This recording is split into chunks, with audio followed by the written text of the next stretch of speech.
Audience के लिए, एक अंडरस्टैंडिंग के लिए कि आप जब आपने डिसाइड किया कि एफआरएम करना है तो आपका प्रोफाइल क्या था, ओके, एंड आपने क्यों डिसाइड किया और कब डिसाइड किया? तो मैं डिसाइड किया कि डीलिंग के पीछे क्या रिस्क है, मतलब कोई भी ट्रेड लेते हैं तो उसमें क्या रिस्क आती है, और एज ए वैल्यू एडिशन के लिए मैं ये कोर्स चुना। आपने फर्स्ट रीडिंग कब कंप्लीट की ओवरऑल 62 चैप्टर्स? सितंबर 2025 में मेरा कंप्लीट हो गया था फर्स्ट रीडिंग। जून से लेके सितंबर में पूरा खत्म, जून Yes. जुलाई अगस्त 4 महीने में। ये 4 महीने में। ओके, चारों बुक्स में आपको सबसे डिफिकल्ट कौन सा बुक लगा? सबसे डिफिकल्ट क्वांटिटेटिव एनालिसिस का ही बुक था, जो सबसे ज़्यादा डिफिकल्ट, जो सबसे ज़्यादा टाइम भी मैंने उसी पे दिया है। तो लेकिन ओवरऑल आपकी मिस्टेक्स कहाँ हो रहे थे ज़्यादा? स्टार्टिंग में मुझे रियलाइज़ हुआ कि क्वेश्चन बैंक और करने चाहिए थे। जो पूरे क्वेश्चन बैंक जो आपके वाले जो लेवल 2 वाले क्वेश्चन थे वो मैं पूरे नहीं कर पाए थे। एक बैंकर जब ये ऐसा कोई एग्जाम दे रहा है तो उसको क्या दिमाग में रखना चाहिए? मतलब आपके पास लूज करने के लिए कुछ भी नहीं है, गेन करने के लिए बहुत कुछ है। जब आपने एग्जाम के दिन आप गए, मतलब सेंटर Yes. पे गए, आपने स्टार्ट किया सॉल्विंग, फर्स्ट 1 आवर कैसा था? फर्स्ट 1 आवर मुझे अच्छे से याद है। मुझे लग रहा था कि बहुत ज़्यादा टाइम कंज्यूमिंग है। डिफिकल्टी लेवल जो था एग्जाम का, वो कार्ड सैम्पल पेपर से ऊपर था कि उस लेवल का ही था? नहीं, गार्ड सिंपल पेपर से डिफिकल्टी लेवल में बोलूँ तो ईजी था। अगर मैं आपको अभी पूछूं कि आपके एक्सपीरियंस से 3 tips to anybody how to prepare for FRM.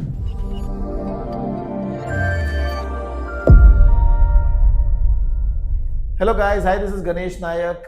I'm back with one of the very exciting interview जहाँ पे मेरे एक स्टूडेंट है जिन्होंने एफआरएम लेवल 1 क्लियर किया, बहुत ही कम टाइम में क्लियर किया, ऑलरेडी एक बैंकर है, ओके, और कैसे इन्होंने इस पूरे जर्नी को किया, कैसे एग्जाम को क्लियर किया, क्या चैलेंजेस फेस किए और कैसे अपने फुल टाइम जॉब के साथ इन्होंने एग्जाम को क्लियर किया। तो आज हम ये पूरा डिस्कस करने वाले हैं।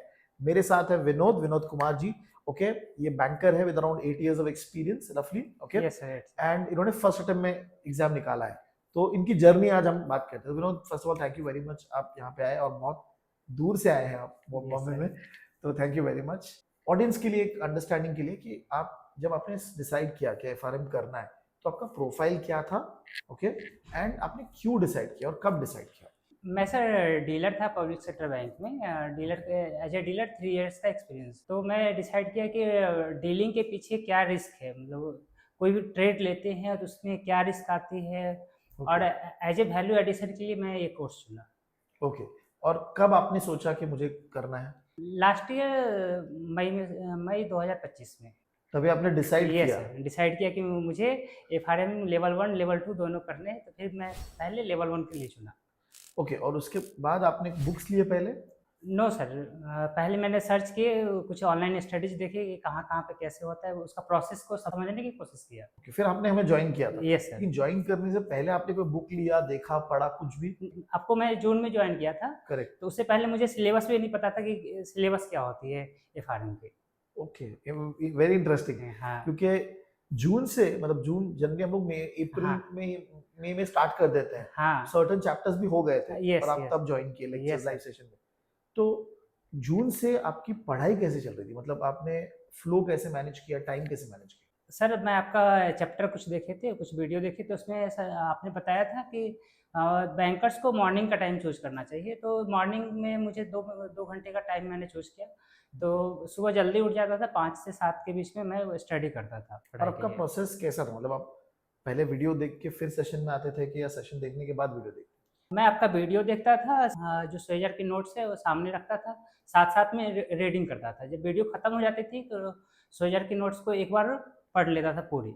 और एक चैप्टर पूरा पढ़ने के लिए, मैं सॉल्विंग की बात नहीं कर रहा हूँ, सिर्फ पढ़ने के लिए आपके खुद पे, मतलब जब फर्स्ट टाइम वीडियो, आपको ऑन एन एवरेज कितना टाइम जा रहा था? 1.5 आवर। प्रॉपरली उस टाइम में कवर कर पा रहे थे? Yes sir. आपने फर्स्ट रीडिंग कब कंप्लीट की ओवरऑल 62 चैप्टर्स की? सितंबर 2025 में मेरा कंप्लीट हो गया था फर्स्ट रीडिंग। जून से लेके सितंबर में पूरा खत्म, जून Yes. जुलाई अगस्त 4 महीने में। ये 4 महीने में। और सॉल्विंग किया था आपने साथ में ही किया था कि अलग से कर रहे जो थे? क्वेश्चन बैंक जो करते थे, जैसे चैप्टर खत्म हो गई, दूसरी बार नोटबुक को पढ़ लिया, तब मैं क्वेश्चन बैंक पे जो हमारा क्वेश्चन बैंक था वो? यस, क्वेश्चन बैंक का जो लेवल 1 था उस पे। वो आपने खत्म किया था? बाय सितंबर 2025। सारे चैप्टर का भी हो गया था? सारे चैप्टर का भी। ओके, लेकिन वीकेंड्स पे लेक्चर के अलावा भी आप अलग से बैठ रहे थे पढ़ने? Yes sir. ओके, तो वो जैसे कितना टाइम था? मतलब 4 आवर्स का आपका लेक्चर था, उसके एडिशन में 4-5 आवर्स क्वेश्चन बैंक पे टाइम देता वाह, था। ओके, क्योंकि वो एक्चुअली आई थिंक सो जो वीकडेज था उसके अलावा जो आपके 2 वीकेंड्स पे हाँ। आपने एक्स्ट्रा दिया वो हाँ। आपका स्पीड बढ़ा दिया उसने। Yes, yes, yes. ओके, चारों बुक्स में आपको सबसे डिफिकल्ट कौन सा बुक लगा? सबसे डिफिकल्ट क्वांटिटेटिव एनालिसिस का ही बुक था, जो सबसे ओके, ज़्यादा डिफिकल्ट थे, जो सबसे ज़्यादा टाइम भी मैंने उसी पे दिया है। बिकॉज बुक 3 आप ऑलरेडी डीलिंग कर रहे हो तो यस, बुक 3 के बहुत सारे प्रोडक्ट्स आपने देखे होंगे। Yes, yes, yes. बुक 3 बहुत ईज़ी बुक था, मतलब उसको एक बार में, जैसे बैंक चैप्टर है, इंश्योरेंस है, तो उसको मतलब 10 मिनट में भी रीडिंग करके कंप्लीट हो जाती थी। Okay, very interesting. नाउ आपने बोला कि सितंबर एंड में आपका रीडिंग हो गया, सॉल्विंग हो गया, यस। फिर अक्टूबर में क्या किया? अक्टूबर स्टार्टिंग से मैंने मॉक पे फोकस किया, दोनों मॉक दिए, फिर आपका Garp sample paper, Garp sample paper, फिर आपका जो मॉक थे 4 मॉक थे, उसमें से 3 मॉक मैंने दिए थे। क्या स्कोर आ रहे थे मॉक्स में? जो गार्प वाले में है 43, 47 और आप में मतलब 50 के अराउंड आए थे सर।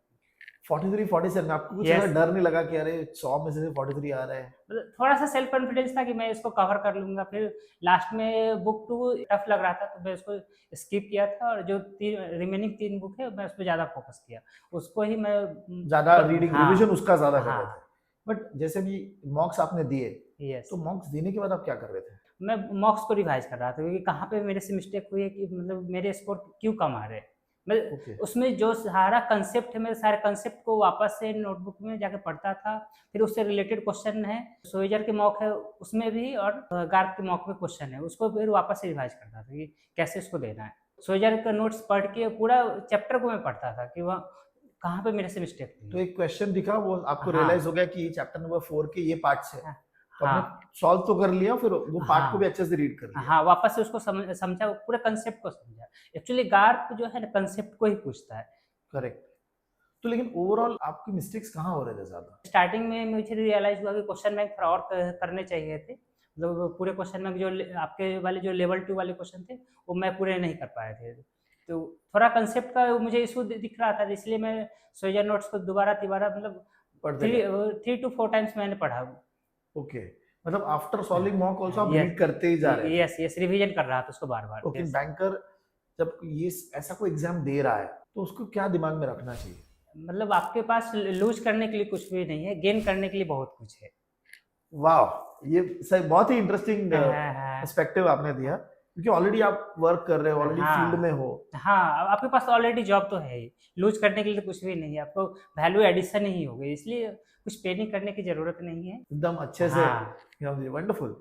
जब आपने एग्जाम के दिन आप गए, मतलब सेंटर पे यस। गए, आपने स्टार्ट किया सॉल्विंग, फर्स्ट 1 आवर कैसा था आपका? फर्स्ट 1 आवर मुझे अच्छे से याद है। मुझे लग रहा था कि मतलब बहुत ज़्यादा टाइम कंज्यूमिंग है, लेंदी क्वेश्चंस है, स्क्रीन पे एक ही क्वेश्चन दिख रहा था, फिर मैं उसको बार-बार 2-3 बार पढ़ के रिकनेक्ट करने की कोशिश कर रहा था।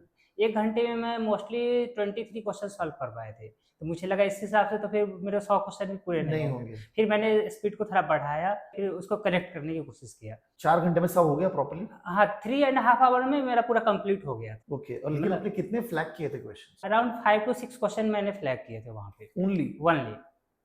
और बाकी 90 जो 95 हाँ, जो क्वेश्चन 90 है, या तो मुझे आते थे, या फिर मैंने उस पे कहीं न कहीं से कनेक्ट करके क्वेश्चन के आंसर दिए थे। सिर्फ फ्लैग किए थे कि मैं इसको वापस आकर देख सकूँ, ताकि मैं इसको जो है ना जवाब दे सकता हूँ दोबारा से। और कितने कैलकुलेशन थे आपके पेपर में?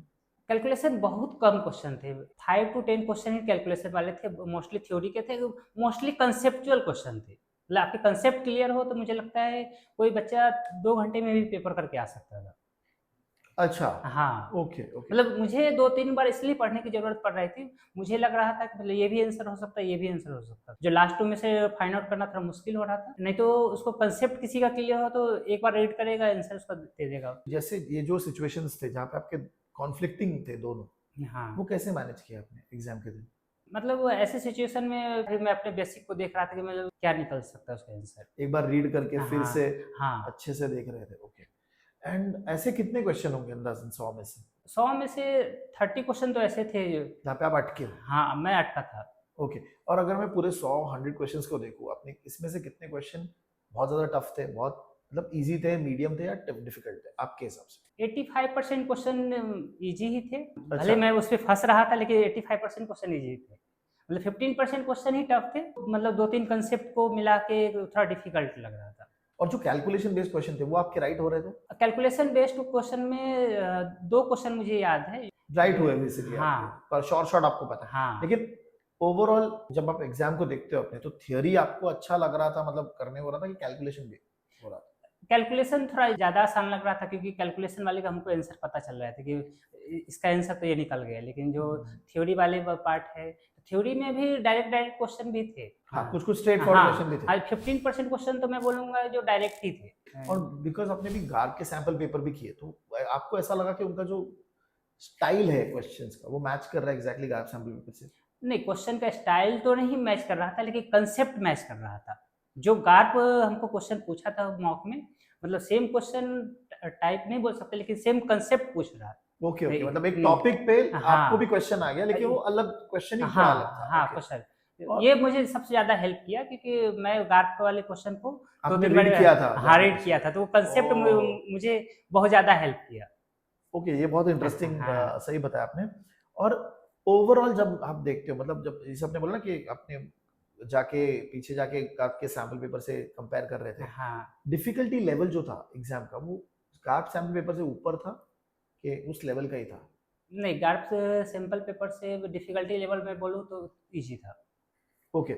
और लेंथ वाइज, जैसे एक क्वेश्चन को आप देखते हो, तो was it very lengthy questions आ रहे थे? हाँ, मतलब थोड़े लेंथी क्वेश्चन तो थे। तो आपको पढ़ने में टाइम लग हाँ, रहा हाँ, था? थोड़ा मतलब कोई-कोई क्वेश्चन ऐसे थे जो पूरे स्क्रीन पे एक ही क्वेश्चन दिख रहा है, उसका ऑप्शंस दिख रहे हैं, तो वो थोड़ा मुश्किल लग रहा था। जब आप एग्जाम देके बाहर निकले, हाँ, क्या लग रहा था? लग रहा था कि मैं पास तो कर जाऊँगा। ओके, और रिजल्ट आने से पहले क्या लग रहा था? मतलब थोड़ा-सा तो नर्वसिटी थी, लेकिन मतलब ऐसा लग रहा था कि मतलब क्वेश्चन तो अच्छे अच्छे से करके आया हूँ, ओके तो मतलब 60% चांस है कि मैं पास तो कर जाऊँगा। ओके, अभी आपके क्वार्टाइल्स कैसे आए हैं? 3322। ओके, तो फर्स्ट दो बुक में जो थोड़ा लो वेटेज है, थर्ड आया, लेकिन हाँ, बाकी में दो सेकंड आया हाँ। है। Interesting, very good. अगर मैं आपको अभी पूछूं कि आपके एक्सपीरियंस से 3 tips to anybody how to prepare for FRM level exam? 3 tips में पहला टिप्स तो कंसिस्टेंटली आपको मतलब टाइम देना पड़ेगा। 5 टू 6 मंथ 2-2 घंटे तो कम से कम आपको डेली के तौर पे देना पड़ेगा। ओके। फिर दूसरा आपका जो नोट्स बुक है, नोटबुक्स को मैं बोलूँगा सोल्जर के नोटबुक्स को कम से कम 3 से 4 बार पढ़ने के लिए। और तीसरा जो क्वेश्चन बैंक है, मतलब आप जितना क्वेश्चन करोगे, करोगे।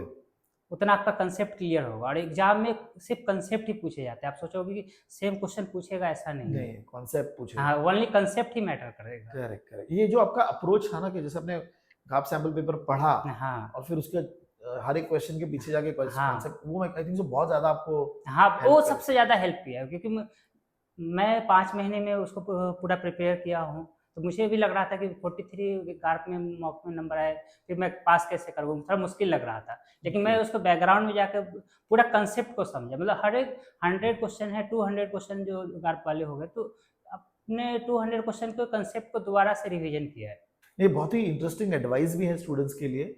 And being a banker, being a working professional, लगभग आपने मतलब जून से लेके हाँ, नवंबर तक, मतलब 5-6 महीने में आपने एग्जाम निकाल लिया है। हाँ, तो ये भी एक इंटरेस्टिंग पॉइंट है, बिकॉज बहुत सारे वर्किंग प्रोफेशनल्स के दिमाग में होता है ये चीज, कह रहे मैं कर पाऊंगा कि नहीं कर पाऊंगा, हाँ, राइट? और वो आपने एक लाइन बहुत अच्छी बोली थी कि यू हैव हाँ, nothing to lose, yes, right? तो ये आई थिंक सो बहुत मोटिवेट करेगा हमारे ऑडियंस के लिए भी, वर्किंग प्रोफेशनल्स के लिए, क्योंकि लाइक एफआरएम में बहुत सारे एग्जाम्स हैं जो आपको अपस्किल करा सकते हैं, तो यस, वहां पे यस। वो प्रिपेयर कर सकते हैं।